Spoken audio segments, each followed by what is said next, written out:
And it looked like there is more drama coming out of the Caitlin Clark pipeline with her final preseason game. I wish Caitlin Clark gets back or I can't feel my face. Oh. I can't feel it. Are they? She gonna do it. Nah, I don't think she let that go. I'm gonna just be honest. Caitlin Clark is back, and so are the refs, apparently fresh off earning their stripes in a Cracker Jack box.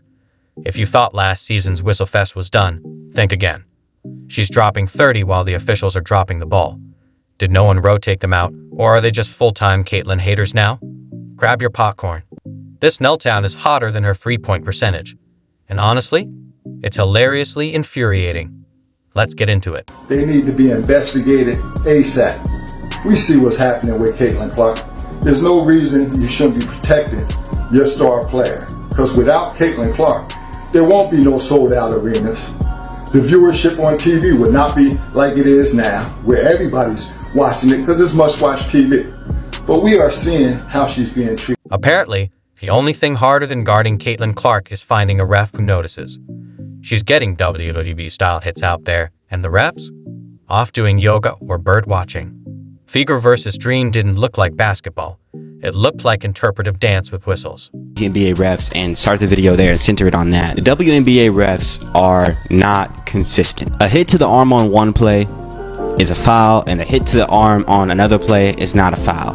The inconsistency is really bad for this league, especially with all these players you got coming in. You got Caitlin leading it, right? Caitlin Clark, the most hyped WNBA rookie in years, is out there playing basketball while the Dream are auditioning for American Gladiators.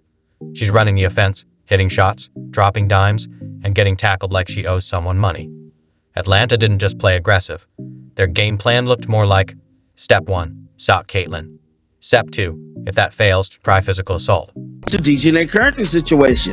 Yesterday, I did a DJ Carrington video kind of breaking down that whole thing, technical on that. They didn't call nothing on that for her poking Caitlin Clark in the eye, and that really had me thinking like, damn, they didn't call nothing on that for her poking Caitlin Clark in the eye, and that really had me thinking like, damn, how many times did they actually, drop the ball and didn't call stuff against Caitlin? Now, Caitlin got called for a technical for hitting the back of the back. And still, the refs did nothing. You'd have a better chance getting a foul call from a traffic light. But it gets better.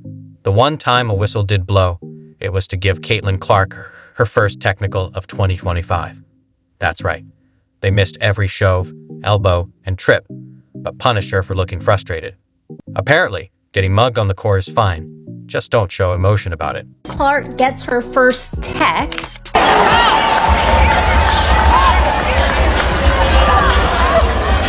Maybe the WNBA should invest in emotion meters. Oh no, she frowned after getting tossed into a chair. That's a tech. At this point, WNBA refs are like horror movie characters who walk past the killer and say, must have been the wind. Caitlin could get dunked into a popcorn machine, and they'd still say, incidental contact. Play on. To tell you, this is getting mixed reviews. Some people saying Caitlin Clark pushed off. Another person is saying the other players bear hug Caitlin Clark. But let's read what the caption stated. It says, the ref standing right there watching her put two hands on CC waist. If he didn't call that, he ain't calling the push off. There's a real problem with WNBA officiating. It feels like the refs are using a capture the flag rulebook.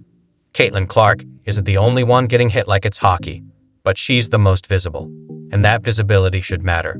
She boosts ratings and sells tickets just by showing up. You'd think the league would protect that.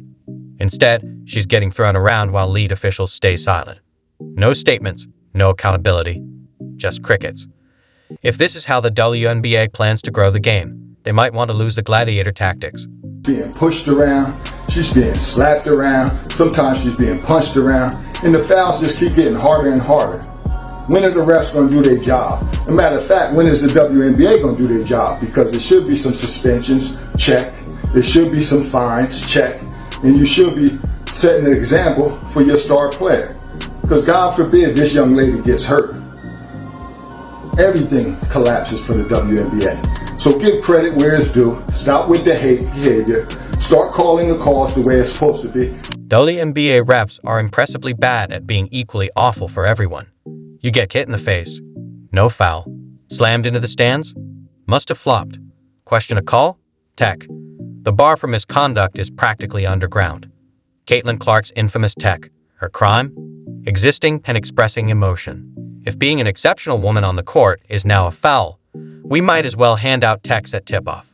It's not just one call, it's a pattern. If you can't beat Clark with skill, just bulldoze her and hope the refs look away. None of the calls being missed like we seen last year, bro. These referees have to get it together. Now, we know the Indiana Fever front office did everything they had to do, put the right pieces around Caitlin Clark, make sure they make it far in the playoffs, and possibly get a WNBA championship. Well, that part is done. We got a new team, we got a new coach. They got everything they need to do to take off for the 2025 season.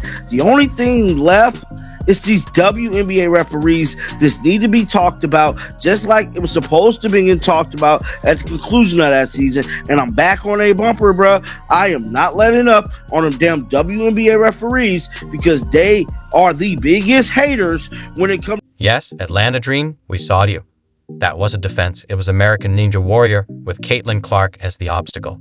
I half expected a buzzer to go off. And the refs? Just nodding like they were watching abstract art. At this point, Caitlin might as well wear football gear since basketball isn't enough protection. But knowing these refs, they'd probably tech her for being too prepared. The real issue here is WNBA officiating.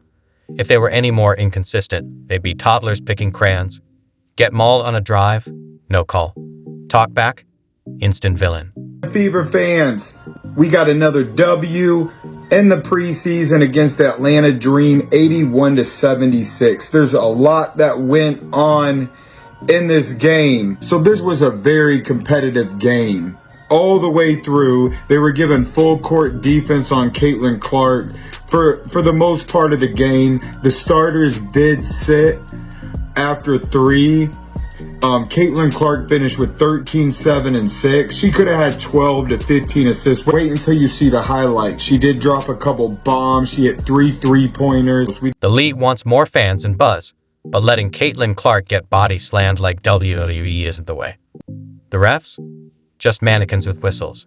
At least Combs don't pretend to have authority. And the lead office? Silent. No statement, no accountability, just a shrug. Are they even watching?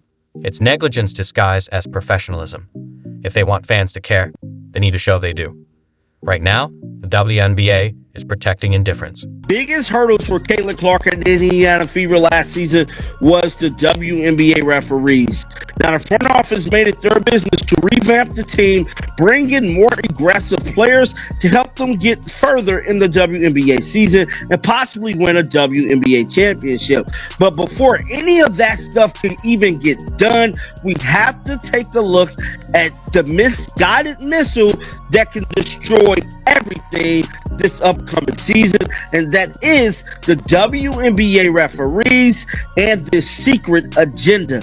Yes, there was a secret agenda against Caitlin Clark. It's ridiculous that Caitlin Clark, a generational talent, is penalized for raising the league's profile. The more famous she gets, the more aggressively she's targeted, and the league does nothing to protect her.